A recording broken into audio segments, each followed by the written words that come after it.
información de que no tengo tiempo para volver a eliminar porque también lleva tiempo, pero ahora explicar sobre los dibujos.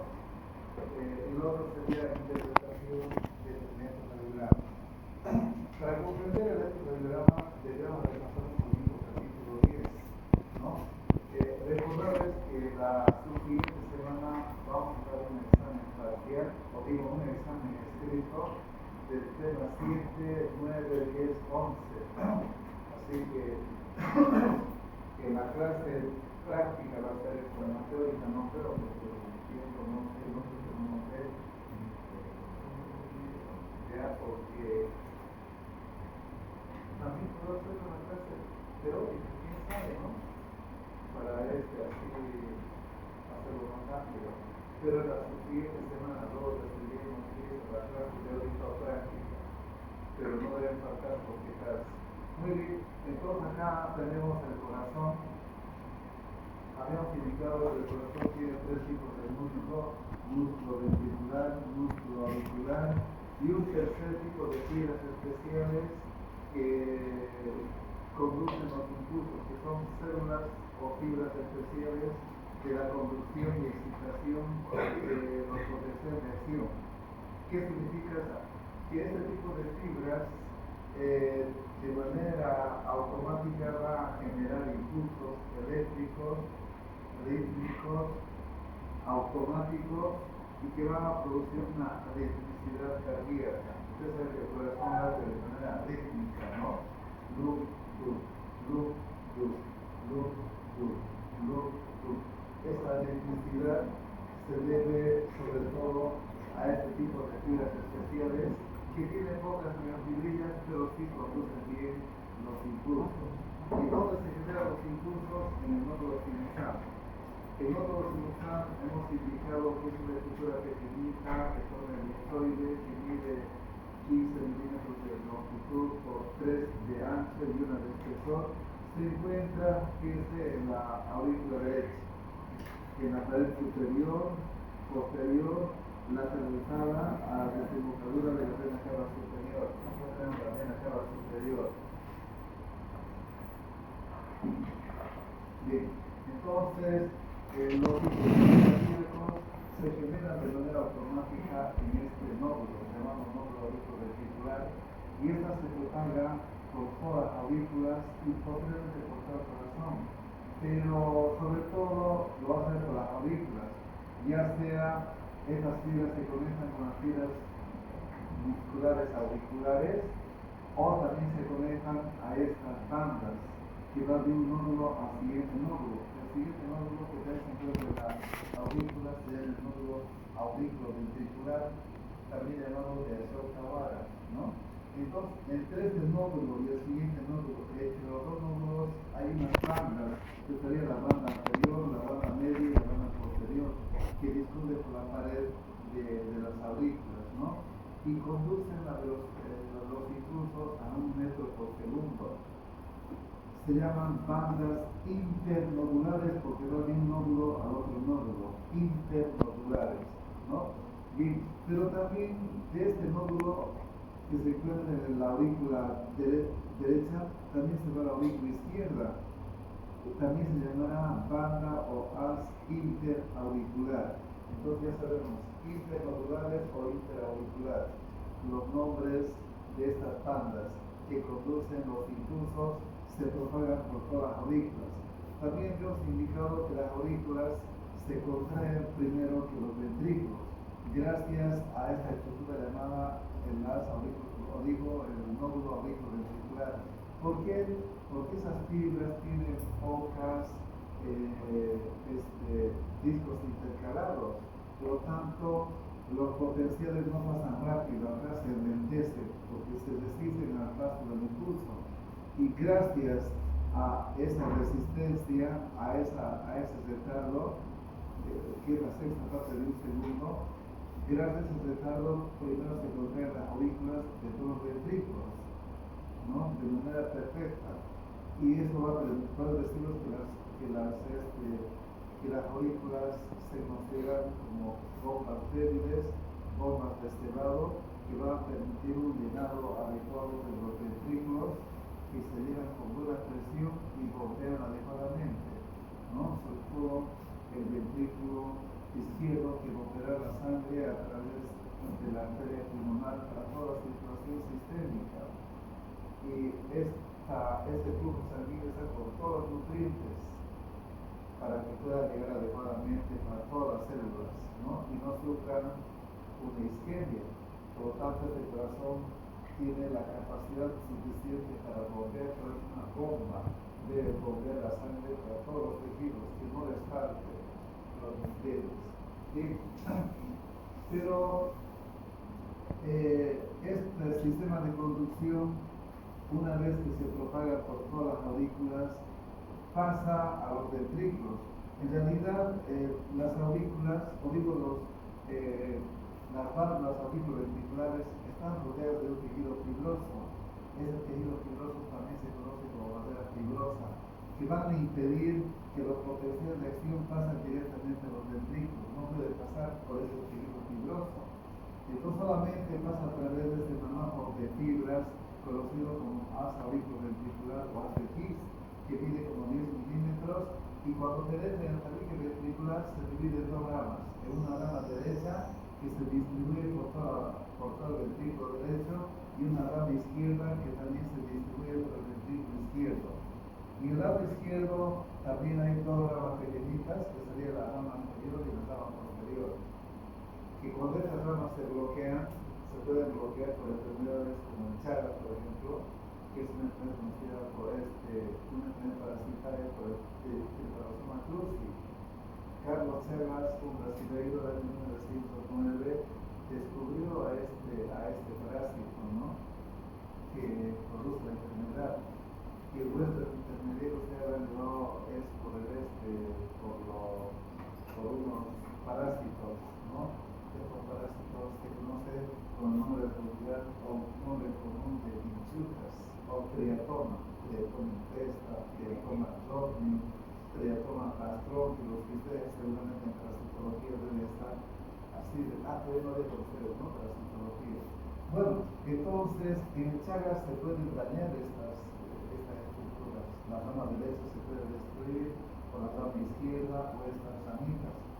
Y esto apenas se llamará bloqueo de rama derecha, bloqueo de rama izquierda, hemibloqueo anterior, hemibloqueo posterior, ¿no? Bueno, entonces estas ramas llegan a la punta del corazón y se sueltan, y estas son las llamadas fibras de Purkinje, que de la punta algunas vuelven hacia la base del ventrículo. Pero la conducción de la velocidad es mayor que en las aurículas. Acá era 1 metro por segundo, acá pueden llegar hasta 4 metros. Es más rápido y su membrana es más permeable. ¿Sí? Entonces, todo el sistema demora el tiempo siguiente. De todas las aurículas, del nódulo sinusal hasta el nódulo auriculoventricular es 3 centésimas de segundo. Acá hay un retraso de 9 centésimas de segundo. Y para atravesar esta porción penetrante demora 4 centésimas de segundo. Sumamos 3 más 9, 12 más 4, 16. 16 centésimas de segundo es el tiempo de conducción de los impulsos por todas las aurículas. Una vez que entran en los ventrículos, como es la conducción más rápida, entonces esta demora aproximadamente como 3 centésimas de segundo, ¿no? Por las fibras de Purkinje. Pero las fibras de Purkinje continúan, o sea, los impulsos o estos potenciales de acción continúan por las fibras musculares ventriculares, ¿no? Del endocardio hacia el epicardio, continúan por ellas. Por lo tanto, en las fibras de Purkinje es 3 centésimas de segundo, y luego del endocardio y el epicardio 3 centésimas de segundo. Por lo tanto, los ventrículos, el total es 6 centésimas de segundo. Esto lo llevamos en el capítulo anterior. Eso fue un recordatorio simplemente. Bien, por eso vean ustedes la importancia que tiene conocer el capítulo 10, porque acá puede haber varias alteraciones, ¿no? Bien, ahora entramos a lo que es el electrocardiograma. Entramos al tema en sí.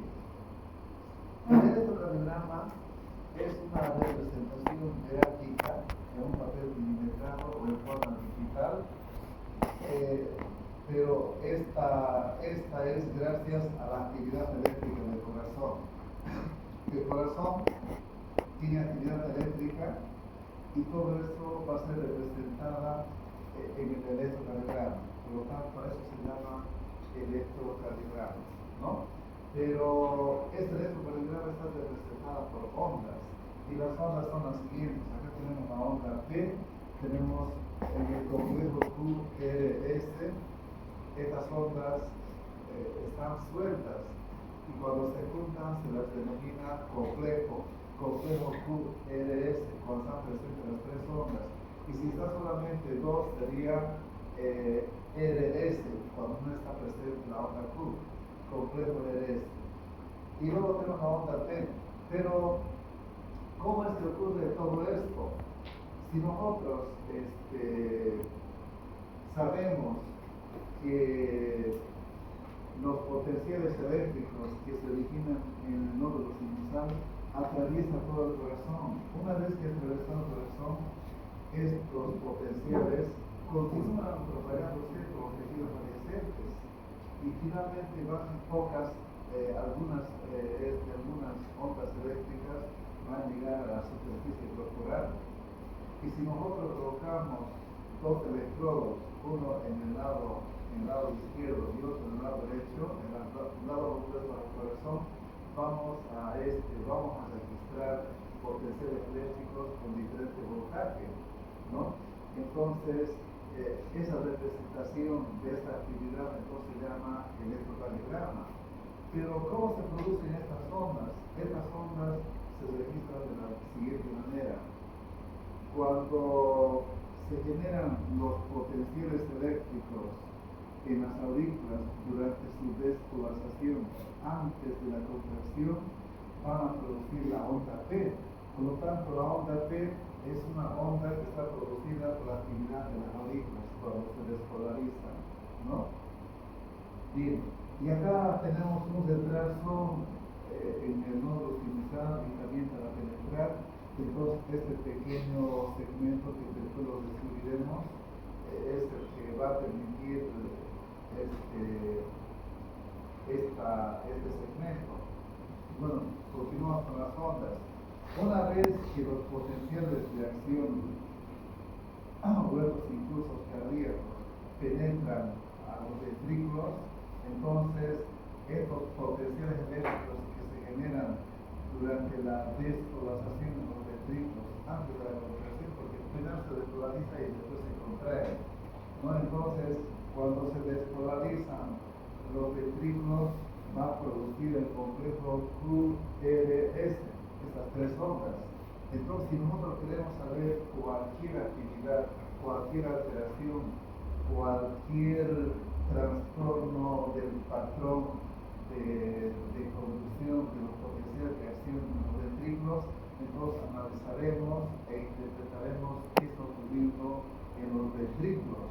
Entonces, QRS es para ver los ventrículos y la onda T es para ver las aurículas, qué está ocurriendo. Luego tenemos otra onda que se llama la onda T. Después de que se despolarizan las ondas, se van a repolarizar para recuperar. Durante la repolarización va a producir otra onda, se llama la onda T. Es una onda de repolarización de los ventrículos. También se dice que las aurículas tienen su onda de repolarización, también su onda T, pero está cubierta o está oscurecida por el complejo QRS y no deja ver.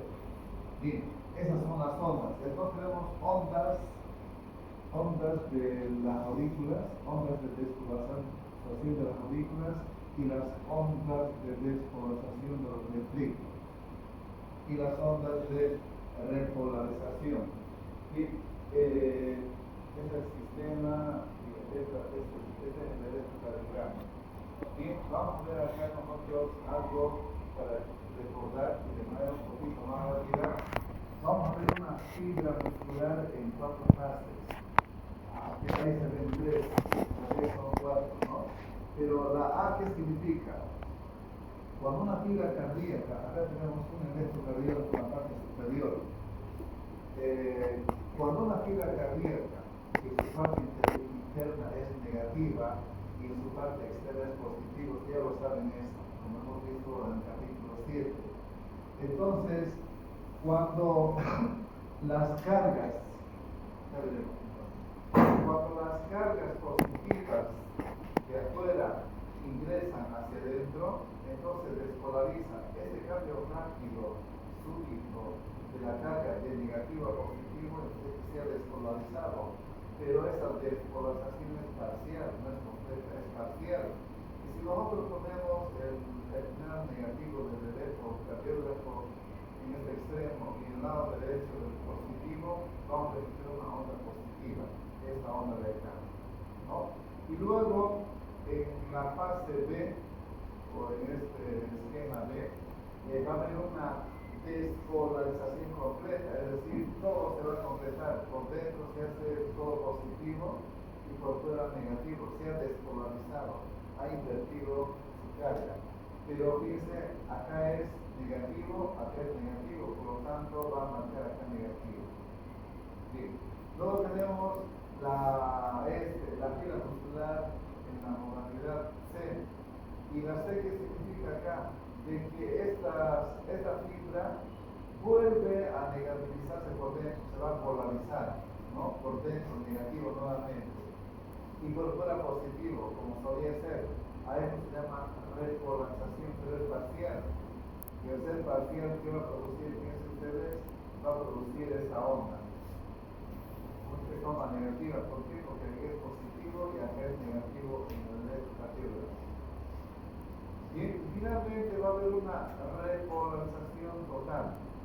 Todo negativo por dentro y todo positivo por fuera, como suele ser una fibra cuando está en reposo. Bien, entonces sabemos que las ondas de despolarización frente a las ondas de repolarización. Se despolariza cuando cambia rápido la carga interna, ¿no? Y cuando recupera se dice vuelve a polarizarse. Y acá también vamos a ver, que no voy a hacer el dibujo porque me lleva tiempo, cuando una fibra se despolariza, o sea, cuando una célula se despolariza, acá que era negativo, acá se hace positivo y afuera se hace negativo, cuando se ha despolarizado. Entonces el líquido extracelular está despolarizado, ¿no? Por lo tanto, acá también tenemos que el líquido extracelular está despolarizado. Esto cuando tenemos una masa cardíaca. Cuando hay una masa cardíaca y se estimula la parte central con un estímulo y comienza a despolarizarse, es decir, que cuando se despolariza se pone negativo en la parte central, ¿no? Y eso se va a proponer, se va a extender. Entonces, esa es la característica de la despolarización de una masa cardíaca, ¿no? Si nosotros ponemos el electrodo negativo y el negativo y el terminal positivo del electrocardiógrafo en el positivo nos marca una onda positiva y las otras no, porque no coinciden, ¿sí? Entonces a eso se llama la despolarización en masa, ¿no? Cuando se despolariza, ustedes saben que los ventrículos cuando se despolarizan se van a contraer, pero todas casi al mismo tiempo. Entonces se propana estas ondas, ¿no? La parte central. Y volvemos entonces adelante, donde estamos mostrando nosotros acá, creo que este cuadrito que sería el electrocardiograma. Pero acá no está milimetrado. En cambio acá está milimetrado.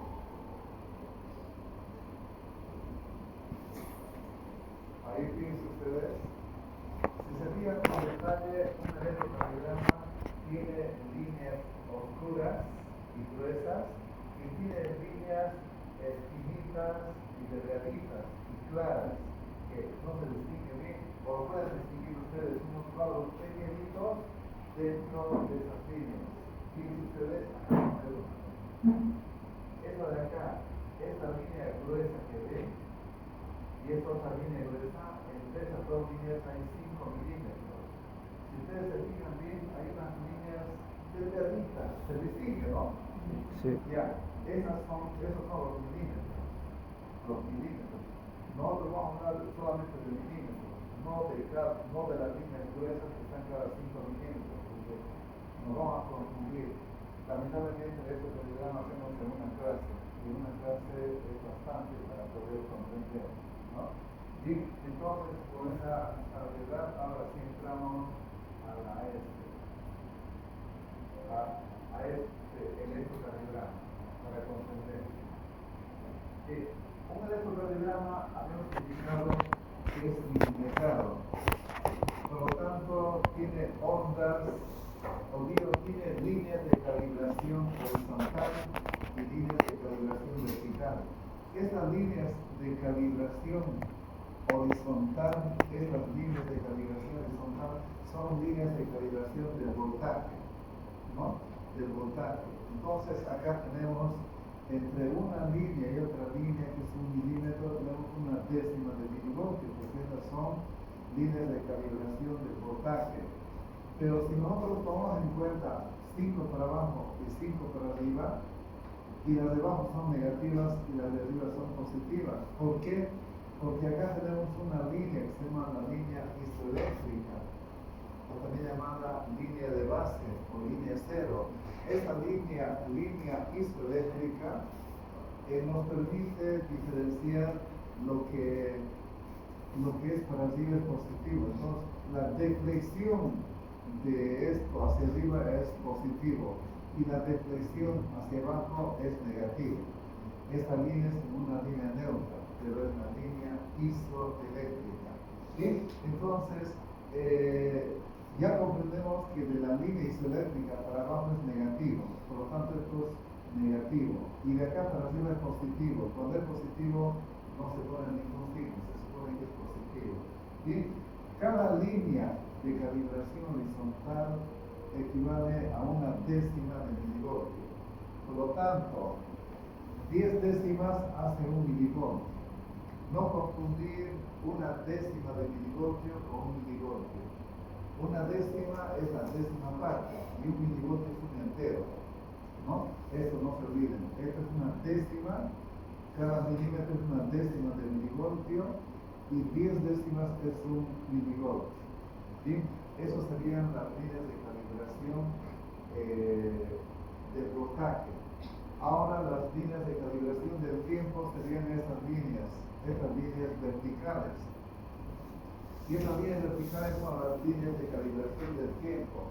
Cuando hagamos la parte gráfica del electrocardiograma, ahí vamos a ver nosotros. Hagamos de cuenta que esto sea el electrocardiograma. Y la velocidad con la que sale el papel milimetrado es a 25 milímetros por segundo. Esto es 25 milímetros, 2 centímetros y medio. Esto es 2 centímetros y medio o 25 milímetros. Por lo tanto, cuando el papel milimetrado, cuando se enciende el electrocardiograma, cuando se prende, comienza a salir con una velocidad de 25 milímetros por segundo. Si esto es 25, vamos a contar en segundos. 1 segundo, 2 segundos, 3 segundos, 4, 5, 6, 7, 8, 9, 10, 11, 12. La velocidad que dicen ustedes, ¿no?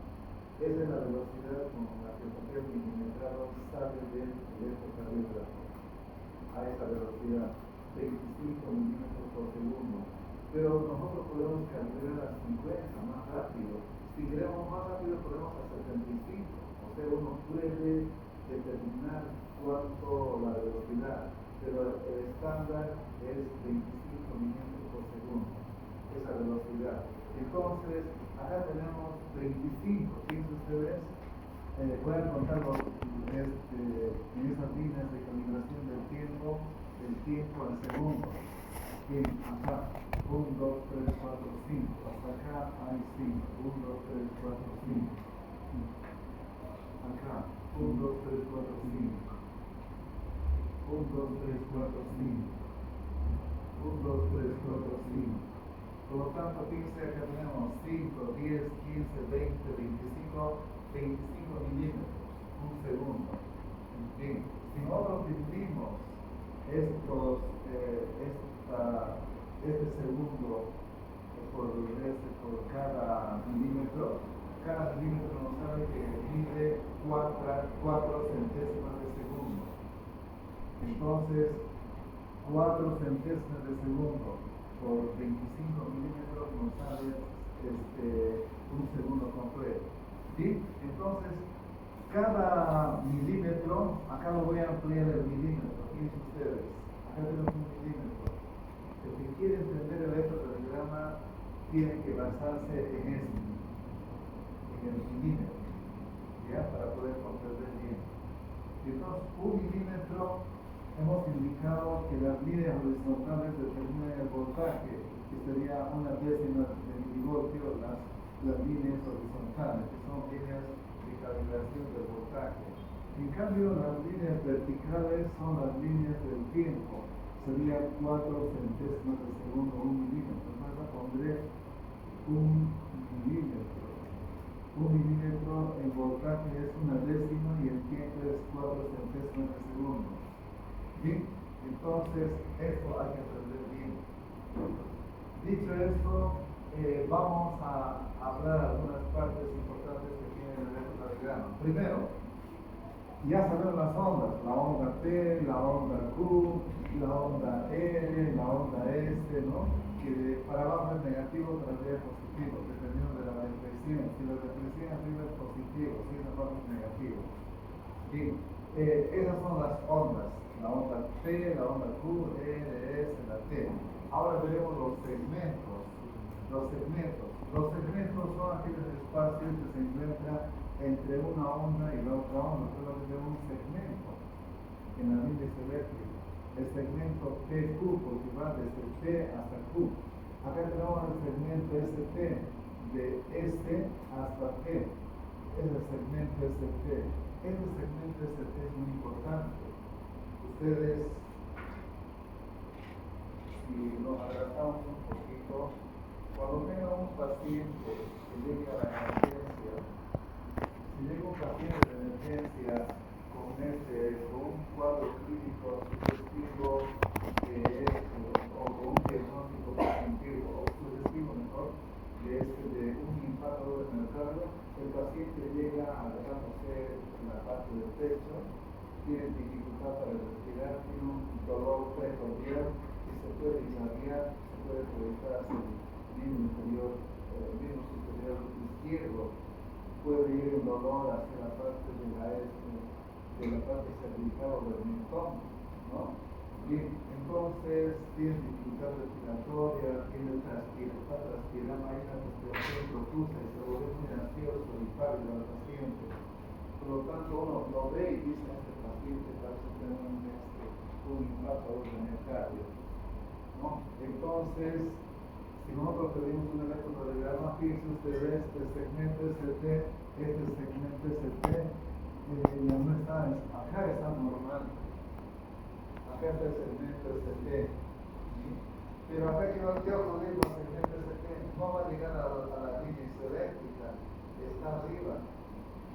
Puede estar 1 milímetro o 2 milímetros, dependiendo de 1 milímetro en dos derivaciones, sobre todo en las D3, D4, ¿no? Entonces ocurre eso. Y estos cambios ocurren en pocas horas, ¿no? Muy bien, entonces pasadas unas horas,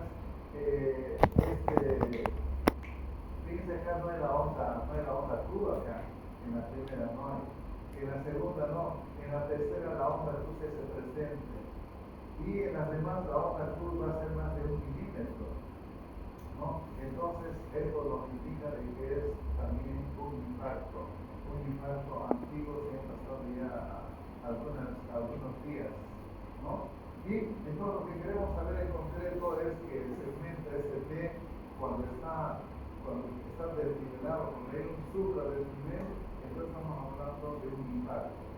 Esos cambios se ven. Por eso es importante tomar en cuenta el segmento ST, ¿no? Que luego voy a demostrar un poquito más.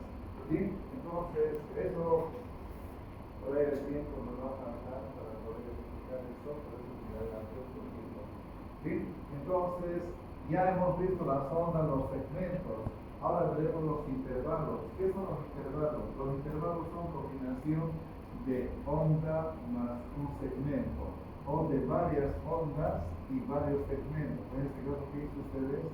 El intervalo R, que se tiene onda R, tiene onda S, tiene segmento ST, onda T, tiene este segmento, onda T, etc. Por lo tanto, un intervalo tiene ondas y segmentos. Hemos aclarado que un segmento es un pequeño trazo en la línea isoeléctrica entre dos ondas. Y las ondas ya las conocemos. Y el intervalo es la suma de un segmento y una onda, o de varios segmentos y varias ondas. Bien, ahora sí, dicho esto, recién podemos comenzar a interpretar un poco el electrocardiograma. Bien, ¿cuánto hemos dicho que en las aurículas es el tiempo que demora en conducirse desde el nódulo sinusal hasta penetrar en los ventrículos? Hemos dicho que era 16, 3 centésimas, hay un reparo de 9 centésimas y 4 cuando atraviesa esa corriente dental, por lo tanto 16 centímetros, o digo 16 centímetros de segundo sería la conducción en las aurículas. Las aurículas son la onda T y esa parte de acá. Por lo tanto, acá tenemos, fíjense ustedes, cada milímetro cuánto es el tiempo, o digo, claro, el tiempo, cada milímetro cuánto es, 4 centésimas, un milímetro, ¿no? Bien, pero acá ¿cuánto sería? En este intervalo PQ, desde acá hasta acá, ¿cuántos milímetros hay? 4 milímetros. Si cada milímetro es 4 centésimas de segundo, ¿cuánto será esto? En 1 es 4, en 2 es 8, en 3 es 12, en 4 es 16 centésimas de segundo. Bien, entonces, esto de acá demora 16. Pero lo normal es de que esto tenga sus intervalos de normalidad, ¿no? Que vaya entre 12 y 20 centésimas de segundo. Si cada milímetro es 4, entonces 12 sería 3 milímetros, ¿no? Y 20, ¿cuántos milímetros sería? 5 milímetros, porque 5 por 4 es 20. Bien, entonces hasta 5 milímetros o hasta 20 centésimas de segundo es lo normal. Entonces, ahora les pregunto a ustedes, este intervalo PQ, que es la actividad de las aurículas, que debe ser 16, ¿cuánto es acá?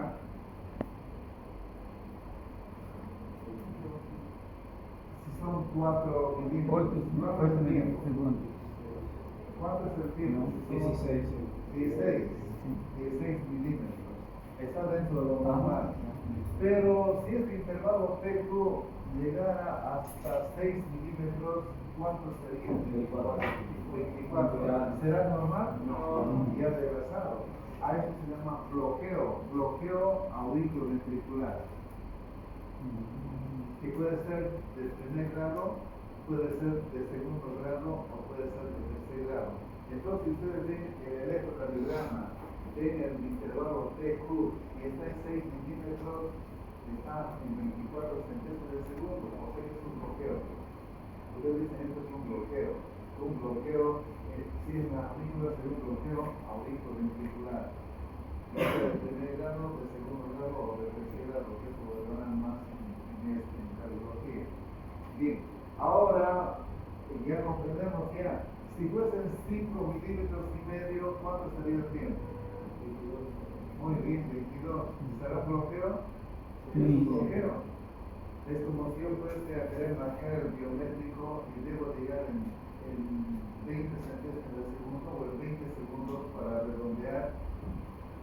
Si voy a marcar y de pronto de la otra aula salen varios estudiantes y no me dejan pasar porque me están impidiendo el paso, voy a demorar más de lo debido. Por tanto, me han bloqueado, como ejemplo, digo yo, ¿no? Bien, entonces va a haber un bloqueo ventricular. Ese es un ejemplo. Otro ejemplo, pongamos con el intervalo PQ. El intervalo QT. El QT va desde el inicio de la Q hasta el final de la onda T. Y sucede acá, todo esto. ¿Cuántos milímetros tiene? ¿Y cuánto sería el tiempo desde acá hasta acá el intervalo QT? Contaré rapidito. 1, 2, 3, 4, 5, 6, 7, 8 milímetros. 32 centésimos, ¿no? Entonces acá 35 es normal, 32 es normal, donde hay taquicardia es normal, 32. 40 serían 10 milímetros, ¿no? Todavía es normal. Pero si fuese 11 milímetros, el QT, ¿qué será? ¿Normal? No, que no es normal, sería un QT largo. Entonces, si yo veo en el electrocardiograma en un varón que el QT llega a 11 milímetros y no 9 a 11, entonces 44 milésimas de segundo. Es un QT largo. Y la unidad es de 47 milímetros es QT largo. ¿Pero qué significa QT largo? Ponemos como ejemplo, porque yo puedo poner simplemente el QT es 35 y punto. No tiene sentido uno no aprender. Pero ¿cómo podemos aprender? Por ejemplo, ustedes habrán visto en los campos deportivos, en la liga deportiva italiana, en la brasileira, que algunos jugadores son todos bien y de pronto se han indispuesto o se han sentido mal, ¿no? Y se desvanecieron y nunca más se levantaron. Dijeron, no está perdiendo tiempo porque su equipo está ganando, ¿no? Ese paciente ha tenido un QT largo, una muerte súbita. Por lo tanto, cuando hay un QT largo hay una muerte súbita, o puede haber una muerte súbita, ¿no? Bien, ¿por qué una muerte súbita?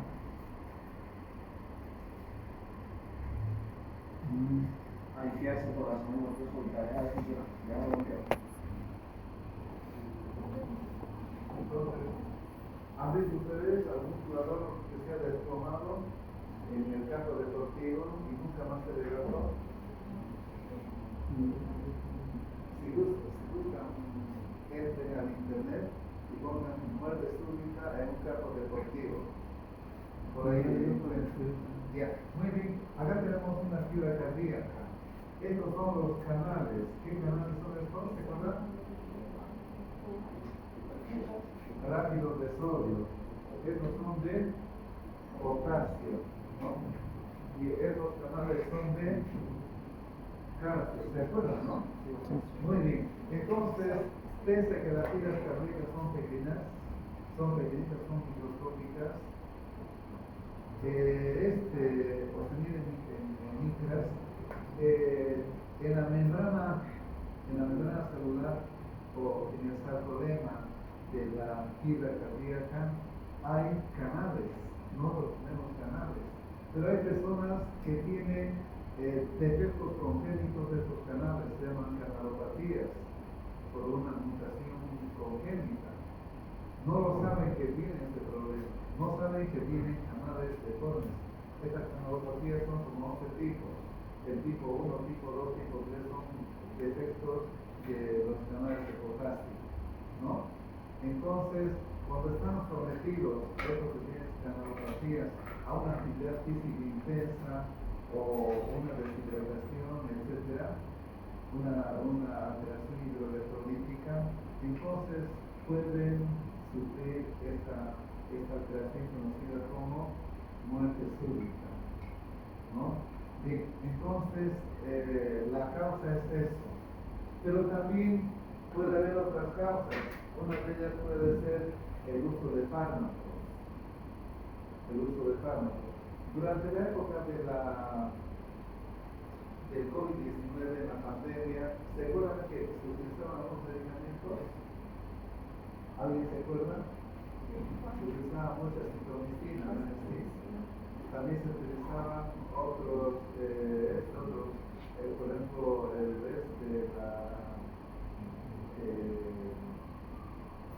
pero es quina, no me acuerdo bien el nombre, no me acuerdo bien el nombre, que se utilizaba. Estos dos fármacos, la citromicina y el otro, producen crutelargo. Un crutelargo con un adulto o una persona, un adulto o un varón tiene más allá de 44 milímetros, como hemos visto. Digo, centésimas de segundo, más de 44. Y las mujeres, más de 46. Bien, entonces, hay algunos fármacos que pueden producir crutelargo. ¿Qué fármacos producen crutelargo? Algunos procinéticos, aquellos que se utilizan para evitar los vómitos y para evacuar rápido el contenido gástrico, como ser, por ejemplo, el Flasil, como ser la domperidona, como ser la cisaprida, ¿no? Hoy en día, la cisaprida, que tenía ese efecto en los niños que tenían rehabilitación, se utilizaba, pero de pronto los niños comenzaban a tener una muerte súbita. Era por ese medicamento y se retiraron del mercado, y no se utiliza hoy en día, está proscrito, y ya no se debe utilizar cisaprida en los lactantes sobre todo. Bien, de igual manera los pacientes que tienen diarrea utilizan la loperamida, porque hay pacientes que van a los baños, pero varias veces si quieren cortar esa diarrea o quieren evitar las deporciones, por eso utilizan la loperamida. Entonces la loperamida también está proscrita, aunque siguen utilizando algunos médicos, siguen utilizando, se utiliza más de lo debido, a veces hacen una tableta de reposición, entonces estos pacientes también están expuestos a hacer un crutelargo y por tanto la muerte súbita. Y por varios fármacos, si es la citromicina, también los demás derivados, sería citromicina, claritromicina, eritromicina, también los antifúngicos, ketoconazol para hongos, ¿no? Aparte del ketoconazol hay otras, ¿no? Bueno, que le digo en este momento, pero también puede ser las cloroquinolonas, ciprofloxacina, norfloxacina, tienen, ¿no? Los antihistamínicos también, los antihistamínicos hay de segunda generación, que serían la cefiricina, la cefiricina no es, pero casi no es tanto como otros. La terfenalina ya fue retirada en el estado de un diabético. El artemisol también es retirado, ya no se utiliza. ¿Por qué? Porque producían crutelargo. Entonces, si nosotros utilizamos medicamentos o fármacos que producen crutelargo, podemos hacer una iatrogenia, un error médico. Si hay un paciente que tiene alteraciones hidroelectrolíticas o sobre las mujeres o que tienen problemas cardiovasculares, puede haber cierto riesgo. Por lo tanto, habría que tener cuidado para prescribir los medicamentos. Y los pacientes se deben monitorizar bien, deben estar bajo un control. Entonces, no debemos utilizar alegremente los fármacos. Hay que tener cierto cuidado, sobre todo si utilizamos varios fármacos que producen eso y por un sinergismo puede ser peor todavía. ¿Qué significa un sinergismo? Si un medicamento potencializa la acción de otro, 1 más 1 son 3, 2, pero si la potenciación llega a 3, a 4 o más, entonces por sinergismo también puede haber eso. Por eso que cuando utilizamos fármacos debemos tomar en cuenta esto, generalmente no se da así con frecuencia, pero puede ocurrir. Entonces, ¿por qué? Porque el paciente se expone a una muerte súbita, y esa muerte súbita ocurre así más o menos. Se llama torsadas o índices o torsión de puntas, ¿no? Es una taquicardia pulmonar ventricular donde el ritmo está bien, Pero fíjense poco a poco cómo se va alterando, ¿no? Acá es más normal, pero bajo la acción, por ejemplo, de la ciclofloxacina, ¿no? Entonces ocurre esto y va a haber una arritmia. Y esta arritmia hace la parada, y si no hay un desfibrilador en ese momento, por una fibrilación en este caso puede ser, o por una taquicardia, entonces el paciente puede llegar a fallecer. ¿Sí? Por eso que han habido pacientes que en los campos deportivos han tenido. ¿Por qué? Porque escuchen, muy bien, ahora sí, voy a pasar a otra. No debería hablar todo esto, pero poniendo como ejemplo, ahora ustedes ya le dan importancia al gluten, ¿no? Entonces el gluten largo no es conveniente. Y hay algunos fármacos que pueden producir gluten largo. Hay una clasificación amplia, unos en mayor grado que otros pueden tener ese efecto. Bien, entonces volvemos a lo anterior. Ahí. Bien, ahora vamos a ver nosotros la onda T. Ya hemos visto el intervalo, el otro intervalo veremos, el intervalo LR. Fíjense, desde la onda R hasta la onda R, cuando tenemos el elemento del diagrama, podemos nosotros determinar la frecuencia cardíaca. Hay varios métodos para determinar la frecuencia cardíaca, pero tomaremos en cuenta esta. ¿Cómo se determina la frecuencia cardíaca? Cuando se realiza en un paciente un electrocardiograma, vamos a contar entre una onda R, en este intervalo LR, entre una onda R y la siguiente onda R, cuántos milímetros hay. Nos preguntamos: 1, 2, 3, 4, 5, 6, 7, 8, 9, 10, 11, 12, 13, 14. Y acá vamos a dividir 1500 entre 14. ¿De dónde sale 1500? 1500 sale de la velocidad de 25 milímetros por segundo, y el minuto tiene 60 segundos. Multiplicamos 25 por 60, 1500. De ahí sale 1500. 1500 entre 14 sale 107 la frecuencia cardíaca. Entonces, una forma para sacar la frecuencia cardíaca es contando el número de milímetros en este intervalo LR. Si fuese 15 milímetros, o 15 milímetros, 1500 entre 15 sale 100 latidos por minuto. O digo 15, entonces sería 100 latidos por minuto, ¿no? Bien. Así entonces, más o menos para sacar. Ahora tenemos la onda P. La onda P normalmente debe estar entre 1 y 3 décimas. ¿Cuánto es acá? Acá tenemos una décima, 2 décimas. ¿Cuánto es acá el voltaje de la onda P? No, estamos hablando ya no en tiempo, estamos hablando en voltaje. Pregunto, ¿cuánto es el voltaje? Ya no el tiempo, hasta el tiempo, no estamos en voltaje. ¿Cuánto es? ¿2 qué? 2 milivoltios. 2 milivoltios. Décimas de milivoltio, es decir, que no se confundan. Todo eso es un milivoltio. 2 milivoltios sería acá. Y esos 2 milivoltios, ¿esa otra vez? Es 2 décimas de milivoltio. Está dentro de lo normal, 2 décimas. La onda T también está dentro de lo normal. Pero si esta onda T fuese larga, acá ¿cuántos milímetros será la onda T? Desde acá hasta arriba, ¿cuántos será? Más o menos, ¿cuántos milímetros? 8. Ya, que sea 8. Sí, 8 más o menos. Entonces 8, el voltaje sería 8 décimas de milivoltio. ¿Será normal? Solamente hasta 3 es normal. Por lo tanto, ¿esto qué nos indica?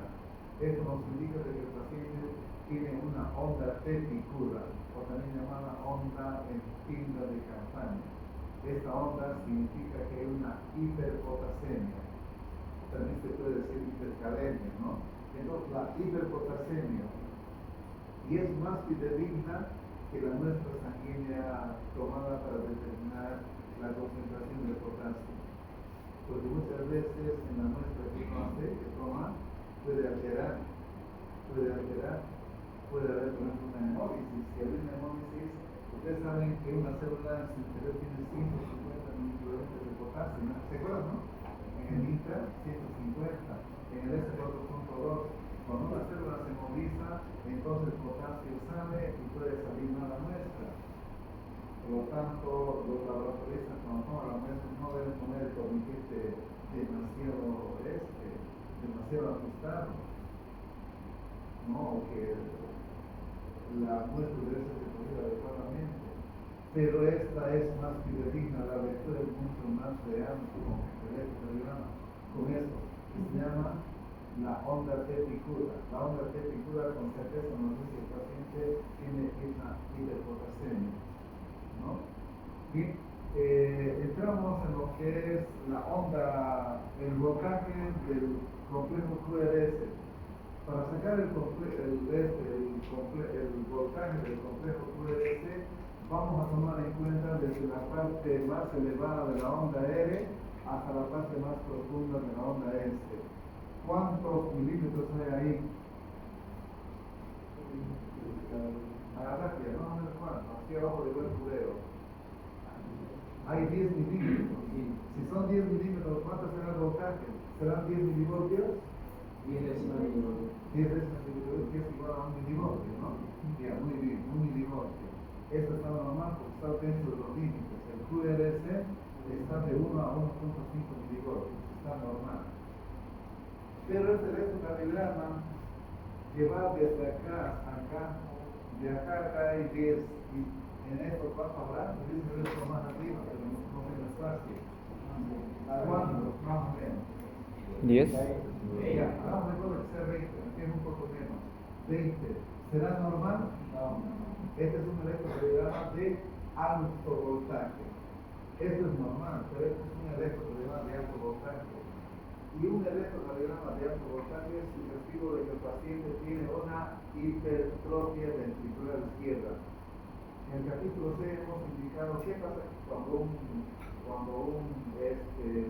levantador de pesas, o un fisiculturista que haga levantamiento de pesas, en el lapso de un mes y medio, 2 meses, va a desarrollar una hipertrofia. ¿Por qué? Porque todos los días está practicando. Y el paciente que tiene presión alta hace que el corazón trabaje también con más fuerza. Y cuando el corazón trabaja con más fuerza, ¿qué va a desarrollar? Una hipertrofia. Entonces acá tenemos una hipertrofia ventricular izquierda. Esto que así ahora se hace mucho más, fíjense, va a desarrollar mucho más. A eso se llama hipertrofia, por lo tanto, esa masa muscular va a ser más fuerte, ¿no? Y al ser más fuerte, su voltaje va a ser mayor. A esta alteración nos vemos como electrocardiograma de alto voltaje, que es sugestivo de una hipertrofia ventricular. Y cuando hay una hipertrofia ventricular izquierda, es un factor de riesgo, es un factor de riesgo, ¿no? Por lo tanto, los pacientes pueden hacer una arritmia cardíaca. Quería contar un nombre correcto, es el factor de riesgo no tradicional. Y cuando es un factor de riesgo no tradicional, este tipo de alteración, aunque se puede revertir poco a poco, en cierta proporción, con algunos medicamentos como veremos nosotros más adelante, o digo en otro tema, como son los IECAS, captopril, lisinopril, etc. Esos medicamentos también tienen esa propiedad. Pero en este caso lo que estamos viendo es de que estos pacientes que tienen hipertrofia están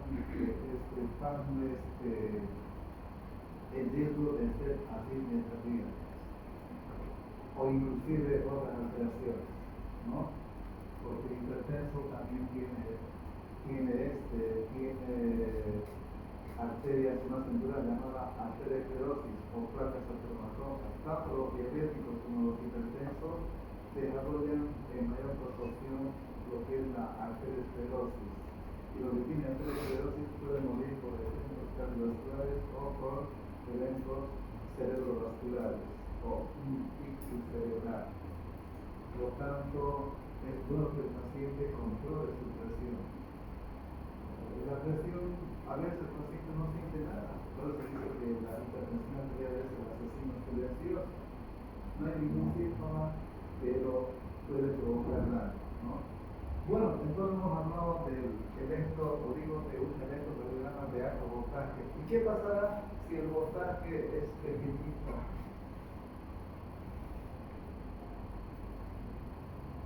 Ahí, ¿cuánto es este evento cardiograma? 4 milivoltios. Sí, 4 décimas de milivoltio. Entonces, ¿estará bien? Está muy bajo. Por lo tanto, es un electrocardiograma de alto voltaje, de bajo voltaje. Y si es de bajo voltaje, seguramente ese corazón no tiene fuerza para contraerse, y eso puede ocurrir en pacientes que tienen un infarto antiguo, un infarto del infarto antiguo, que no tiene tanta fuerza para contraerse. O puede ser una pericarditis, que no deja que se pueda contraer bien. Bien, entonces hemos visto solamente que en la interpretación de este electrocardiograma, cuando vemos uno normal entre estos valores, no hay problema. Cuando vemos el tema de apego a los algunos, por eso que el índice de Sokolov, cuando la suma de dos derivaciones viene a 35 o más, o 37, entonces se dice que es hipertrofia, ¿no? Bueno, entonces hemos visto nosotros la importancia que tiene el voltaje. Y debemos hablar un poquito sobre lo que es esto de acá. Piensa que tenemos el complejo QRS. El complejo QRS debe ser, según Guyton, este complejo QRS debe ser entre QRS, el tiempo del QRS. Debe ser entre 6 centésimas de segundo y 8 centésimas de segundo. ¿Cuánto significa 8 centésimas de segundo en milímetros? ¿Perdido? No. ¿Un milímetro cuánto es? 4. 2 milímetros, 8. Por lo tanto, el complejo QRS debe estar en 2 milímetros. Pero si este complejo QRS que estamos analizando, en este caso la parte de los ventrículos, si está por encima de 14, decimos que es un bloqueo. O sea, si este complejo QRS estuviese en 3 milímetros y medio, ¿cuánto sería el tiempo? Si 1 milímetro es 4, 14. Entonces, si el complejo QRS está en 14, no tenemos un complejo QRS que está bastante estancado, está en 3 milímetros y medio, es un bloqueo. Puede ser un bloqueo de rama, puede ser un bloqueo de rama derecha, de rama izquierda, etc. Eso un poco a nosotros se da cuenta. Bien, vamos a entrar en lo que es las derivaciones. Para poder comprender e interpretar un electrocardiograma, debemos comprender las derivaciones. ¿Qué son las derivaciones? Las derivaciones son varios tipos de derivaciones. Unas son bipolares, unas son unipolares y las otras son pericardiales. Estas derivaciones corresponden a un circuito entre el paciente al cual se está realizando este procedimiento, entre el paciente y el electrocardiógrafo. O sea, un electrocardiógrafo, piensa que tenemos un electrocardiógrafo, tiene dos polos, un polo negativo y un polo positivo. Por lo tanto, estas derivaciones pueden ser derivaciones bipolares, derivaciones unipolares o derivaciones pericardiales. Vayamos a las derivaciones bipolares. Me acuerdo un poquito porque da muchos ejemplos y eso pues desde hasta bastante tiempo, ¿no? Bueno, entonces veremos las derivaciones bipolares.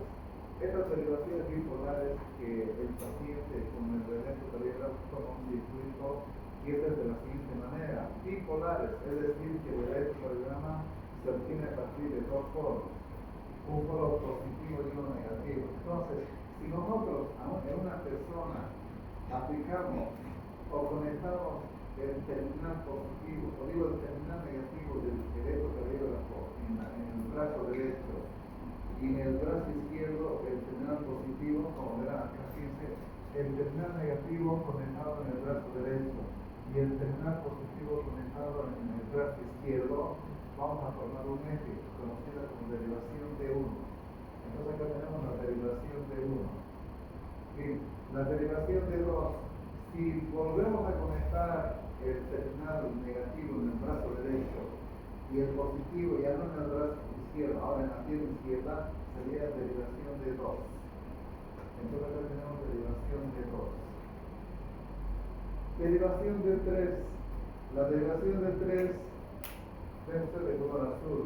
Cuando el terminal negativo del electrocardiógrafo se coloca en el brazo izquierdo y el terminal positivo en la pierna izquierda, se va a producir la derivación de 3. Por lo tanto, hemos visto las derivaciones bipolares a partir de dos polos, uno negativo y otro positivo, ¿no? Bien, y estas serían derivaciones de 1, de 2, de 3. Bien, entonces, si el corazón está dentro de estas derivaciones, que esas derivaciones juntas forman un triángulo, y ese triángulo se conoce como el triángulo de Einthoven. No dije Beethoven, dije Einthoven, ¿no? Entonces, si formamos un triángulo, ¿qué significa ese triángulo? Que está encerrando al corazón. Ustedes saben que el corazón se encuentra en el intestino, ¿no? De los pulmones. Habíamos indicado que los potenciales eléctricos del corazón pueden propagarse a los tejidos vecinos, ¿no?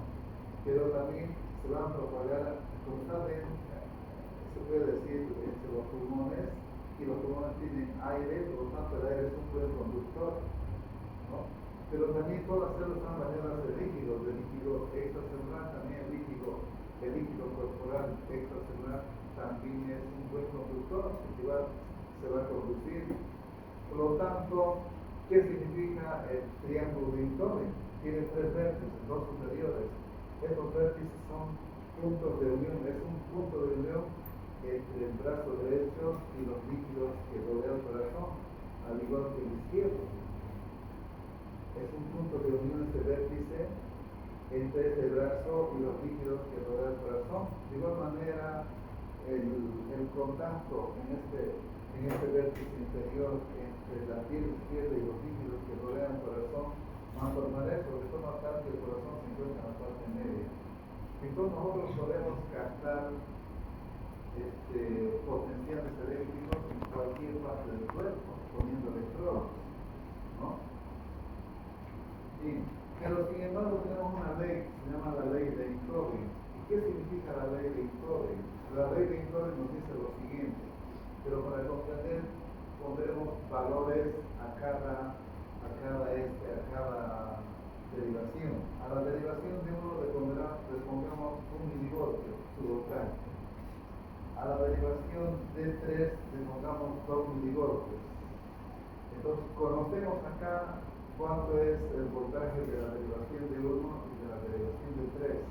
Y no conocemos acá la otra, que sería el 2. O de forma indistinta cualquiera, pero conocemos solamente 2 valores y no conocemos la tercera. ¿Qué nos dice la ley de Einthoven? La ley de Einthoven nos indica lo siguiente. Cuando se conocen los potenciales eléctricos de cualesquiera de las 3 derivaciones, podemos determinar el valor de la que no se conoce. Conocemos de 1 y conocemos de 3. Por lo tanto, cuando conocemos los potenciales eléctricos de 2 de las 3 derivaciones, podemos hallar el resultado de la tercera aplicando una suma algebraica entre los dos conocidos. 1 más 2, ¿cuánto es? Entonces el valor de D2 es 3. Siempre y cuando los signos sean positivos, pero también los signos pueden ser negativos, por lo tanto no se suman, sino se restan. Bien, entonces por eso que se dice que la derivación de 1 tiene que ser positivo. es positivo, la derivación de 1. La de 2 también es positivo, la de 3 también es positivo. Entonces, la derivación de 1, de 2, de 3, cuando veamos un electrodiagrama, debe ser positivo, eso es normal. Pero, fíjense, el voltaje es diferente. La D1 es pequeña, con un milivoltio. La D3 es mediana. Entonces, la D2 es mayor, es de mayor voltaje, la D2. Por lo tanto, si sumamos 1 más 2 sería 3, que acá tenemos las 1. O sea que de alguna manera corrobora el voltaje de estos electrocardiogramas, de las derivaciones bipolares de las extremidades, también llamadas derivaciones estándar. Bien, este es un tipo de derivación. Ahora vayamos a la otra. Las derivaciones unipolares. En esta de acá habíamos determinado las derivaciones a partir de 2 polos. Acá es solamente a partir de un polo. Sabemos que un electrocardiografo tiene 2 polos, pero en este caso el válido es el polo positivo. El brazo derecho, en inglés, brazo significa right, el derecho, ¿no? Y el izquierdo es left, en inglés. Por lo tanto, tenemos R, A, amplitud de las derivaciones del brazo derecho. Entonces, A con minúscula, el resto con mayúscula. Y acá tenemos ABL, entonces acá tenemos acá tenemos el brazo izquierdo. Y la otra sería ABF, amplitud de derivaciones de la pierna izquierda. Bien, entonces, ¿qué nos indica estas derivaciones unipolares? Establece de que cuando se conecta el terminal positivo en el brazo derecho, entonces la derivación se denominará ABR.